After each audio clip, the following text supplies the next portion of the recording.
A stretch of Broadway could soon get a major facelift if property owners vote to tax themselves. Good evening and thanks for joining us on this Saturday evening. I'm Mark Salinger. It's called the General Improvement District, and supporters say it would bring new life to an area that's seen a lot of businesses closing lately. 9 News reporter Ria Jha is live on Broadway this evening for us with more on how these hyper-local taxes would impact the area. Hey, Ria. Yeah, Mark, if we're talking about who is going to be impacted or involved in this, it's all the property owners extending all the way down to 6th Ave. Right now we're on 1st and Broadway. It'll go through here all the way down to I-25. So really everything in the main areas of where you think Broadway is. On any given weekend, South Broadway feels alive. This is what Denver's all about. Like, it just feels colorful, it feels vibrant, and it's always busy. But tucked between the foot traffic, vendors like Madi Bueno and Sammy Nasser We've been selling vintage clothes for like years now. Have seen signs that all is not well. This cafe was here for like 10 years. It was called the Mutiny Info Cafe. The barbershop closed down just 2 buildings down. And then not even like maybe a month ago, there was a yoga place right here called Core right on Yoga. the corner.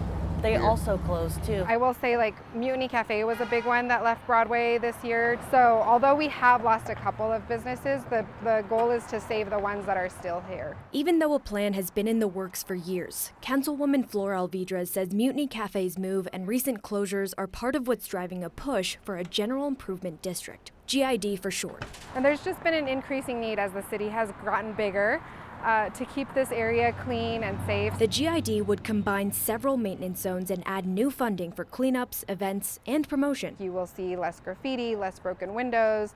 I think they will have the ability to power wash these streets more often. Sometimes after the weekend, these trash cans are overflowing, so we'll be able to stay on top of those things. That funding will come from higher property taxes, around $2,400 a year on $1 million building, or about $560 per year for $1 million home. So if the voters didn't want to pass it, they are self-imposing a tax, right? So I don't anticipate it to be 100% yes. But if personally me, if it's helping my local community, my neighborhood, I would have no problem, pitching in on it. For Madi and Sammy, who revived the Omni Market after Mutiny Cafe shut down, it's about preserving a feeling that keeps people coming back. Oh, for sure. I think Broadway's due for a revival. Broadway should definitely not be neglected, and it should be invested in because it is so historical to this city. So if City Council gives the green light, it'll head to the ballot on November, where voters will decide if Broadway will get a tax-funded facelift or if it'll stay the same.